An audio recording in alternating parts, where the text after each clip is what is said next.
I'm not only a mom in my late 30s, I'm also an introvert. Now, I didn't know I was an introvert until my late 20s or so. Like, whenever the conversation started going between introverts and extroverts, that's when I realized, oh, I am an introvert. And it gave me so many answers about myself and how I deal with people and how I deal with myself, carry my life. My husband John hates that word because he says that as soon as I realized that I was an introvert, it became my whole life purpose.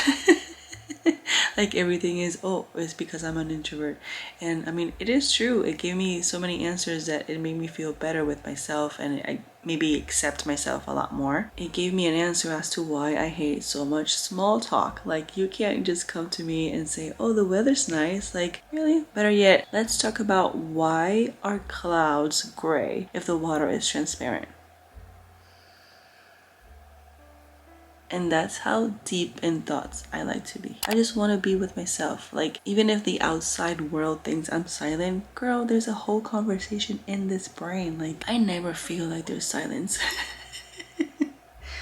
Now, how do I manage that part of my personality while being a mom? I'm gonna give you good news today. It hasn't been that bad. Now, I feel like the whole reason why I feel like it hasn't been that bad is because I finally found a rhythm that works for me. Sorry, my voice. Ugh. And that is plenty of me time. How do I find me time? I feel like it's easier when you have one kid because you only have to work with one sleep schedule. Now that she's older, I found myself having a lot more me time than when she was a newborn. And also, I'm starting to take advantage of being a stay-at-home mom. I mean, there's a whole story I can give you. I'm not even sure if I want to tell it all because it's going to be a long video, but let's see.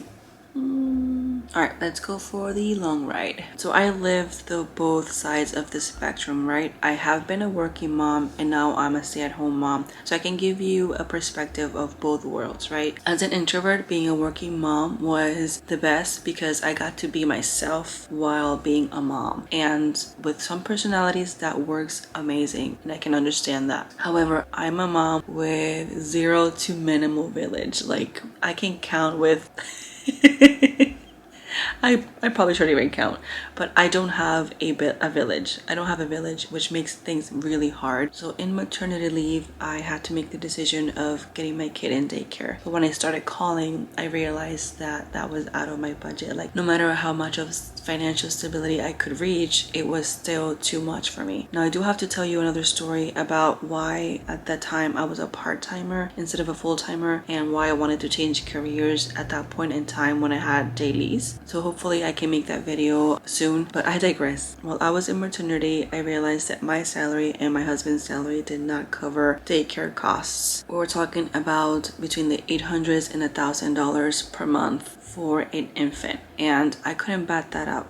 I barely had $600-700 to spend, so it wasn't ideal for me, which made me feel very panicky inside, and all of a sudden I have no one to take care of my kid and I need to go back to work. So 2 weeks right before I had to go to work, I still haven't found anyone, not only because I didn't have the money, but also because every time I would call daycare, they were all full, so I would have to put the baby on a waiting list, and in order to get to the waiting list, I had to pay a registration fee, and it was a non-refundable registration fee. So if I changed my mind, that money wouldn't go back to me. And it's like, oh my god, it's too much. So anyways, I ended up flying my mother-in-law here in order to take care of Jaylee's for a couple of weeks before I was able to find care. And that's when we had the idea of calling my husband's cousin's wife, does that make sense? So she could take care of the baby as a temporary fix, However, with that fix, it gave me an hour and 30-minute commute. My job was about 20 minutes from me, but she lived 20 to 25 minutes in the opposite direction, which gave me a really, really long commute. At that time, John didn't have a car. He only had his motorcycle bike, which meant I was the only one who could drive her back and forth. So it was an hour and 30 minutes in the morning, an hour and 30 minutes at night. My boss was amazing, and because I was a part-timer, we made an arrangement of having a 4-day work week, which gave me really long days, and then it would give me 3 days with Jaylee's. That way I don't have to drive her and have all that commute. So my days literally would start around 4 to 5 a.m. I would have to prep myself, prep the bag, prep the baby, leave my house before 7 o'clock, go to work, because I had to be there by between 8:15 and 8:30. Mind you, I was breastfeeding, so that means I would have to also, in between that commute, in between that drive, pump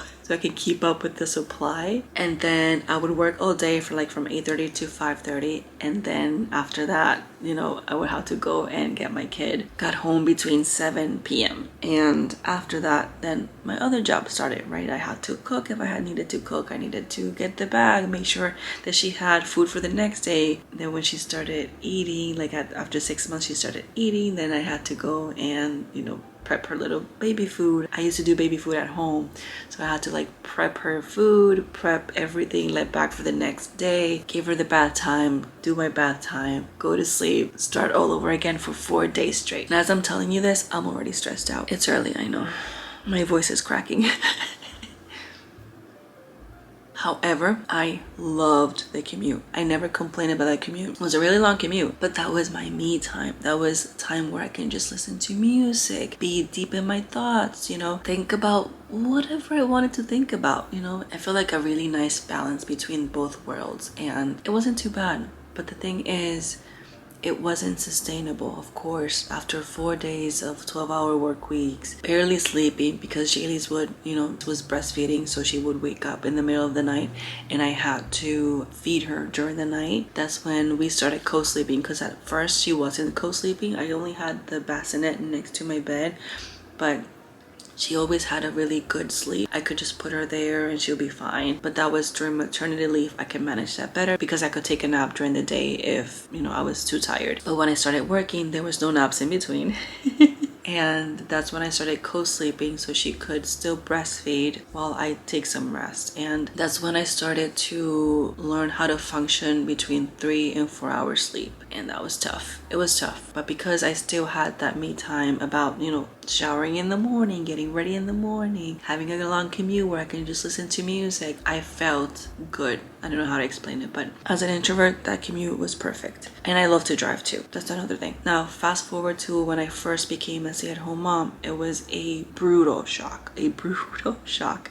And that's because I did not have me time as much as I did when I was working. And all of a sudden, it's like I'm constantly feeling overwhelmed because it's all about her. And I love Jaylee's, like, don't get me wrong, like I love taking care of her, but all of a sudden it's like, wait, I don't know how to separate being a mom between being myself. And I had to learn. I really had to learn. Now, when I became a mom, Jaylee's was about almost a year and a half. I think it was June or July of last year when I quit my job. So Jaylee was between a little bit over a year, but not still a year and a half.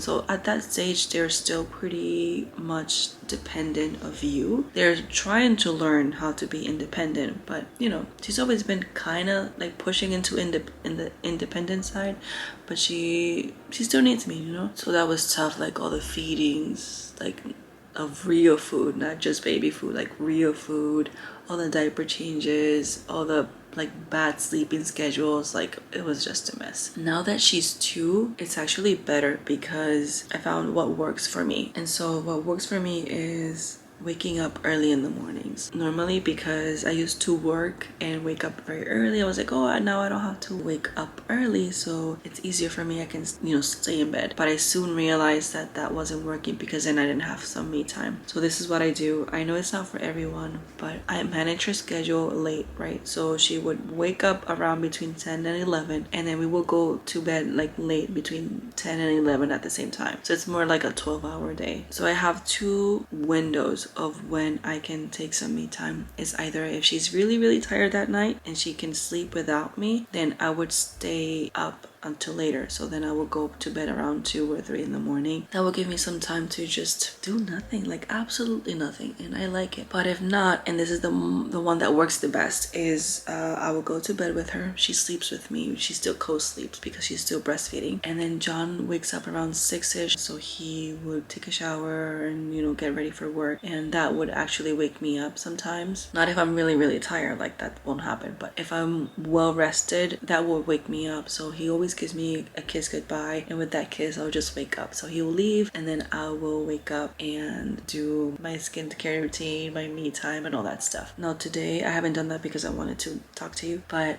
normally I started taking a shower in the morning. I started doing my skincare routine, and I actually even including that Shark Cry Glow mask that I got the other day, added that into the routine. I do my morning coffee and I have my coffee in silence, and then I can decide what I want to do. Normally I edit the YouTube videos. I'll have my AirPods on so I don't bother anyone, but not all the time. I feel like I haven't done that as much, and that's why I'm a little behind schedule. But that's what I do.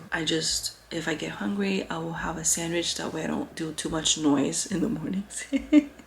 So I'll eat a sandwich compared to like my scrambled eggs and all that stuff. That way she could stay asleep. Sometimes in between, like around 9ish or something, she would call my name. So she would call me so she could breastfeed again, and then she would just stay in bed for a little bit longer. So it's actually really nice. As an introvert, I feel like if you do have that time to think, it's better. So I mean, giving you like the two sides of the spectrum, I hope you can realize which one could work for you. I remember asking one of my cousins, and she's a mom of 2 girls, and I remember asking her like, hey, how did you do it? Because I know as an introvert you just want to be in silence.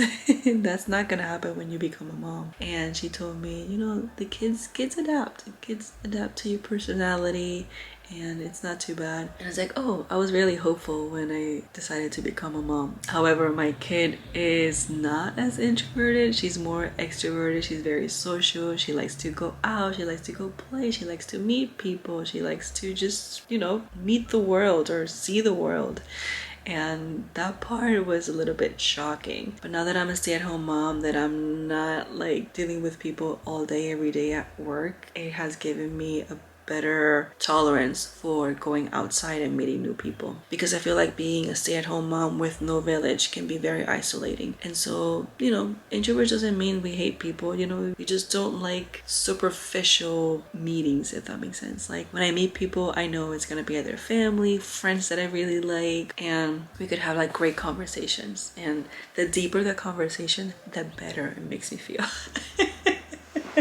So yeah, this is my little opinion about being an introverted mom. It's not bad. It's not bad. I think that's it.